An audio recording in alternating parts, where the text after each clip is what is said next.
Coding and decoding concept నుంచి ఈ type of క్వశ్చన్స్ని సింపుల్గా ఎలా సాల్వ్ చేయాలో చెప్తాను. రీల్ని సేవ్ చేసి పెట్టుకోండి, హెల్ప్ అవుతుంది. ఈ క్వశ్చన్ని SSC 2024లో అడగడం జరిగింది. ఇక్కడ చూడండి, in a certain code language, ఒక కోడ్ లాంగ్వేజ్లో డీని 16గా రాశారు. డీని ఎలా రాశారు? 16గా రాశారు. బీని 4గా రాశారు. టీని 400గా రాశారు. అదే కోడ్ లాంగ్వేజ్లో హెచ్ ఏమవుతుంది అని అడిగారు. ఇక్కడ మీరు క్లియర్గా అబ్జర్వ్ చేస్తే డి యొక్క పొజిషన్ ఏంటి ఆల్ఫాబెట్స్లో? 4. ఇక్కడ చూడండి, 4 అంటే ఏంటి? 4 స్క్వేర్ 16ఏనా? బి యొక్క పొజిషన్ ఏంటి? 2. 2 స్క్వేర్ 4. టీ యొక్క పొజిషన్ ఏంటి? 20. 20 స్క్వేర్ అంటే 400. అదే లాజిక్ని ఇక్కడ అప్లై చేయండి. ఇక్కడ చూడండి, హెచ్ అంటే ఎంత? 8. 8 స్క్వేర్ అంటే ఎంత? 64. అంటే మన ఆన్సర్ ఏమవుతుంది? 64. అంటే అదే కోడ్ లాంగ్వేజ్లో హెచ్ని 64గా రాస్తాము.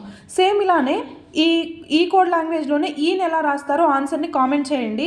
అండ్ మీకు ఎవరికైనా ఇంకా more updates, information, exam related information కావాలి అంటే కనుక మన వాట్సాప్ ఛానల్ ఉంది, ఇన్స్టా పేజ్ బయోలో లింక్ ఉంది, వెళ్ళి జాయిన్ అవ్వండి.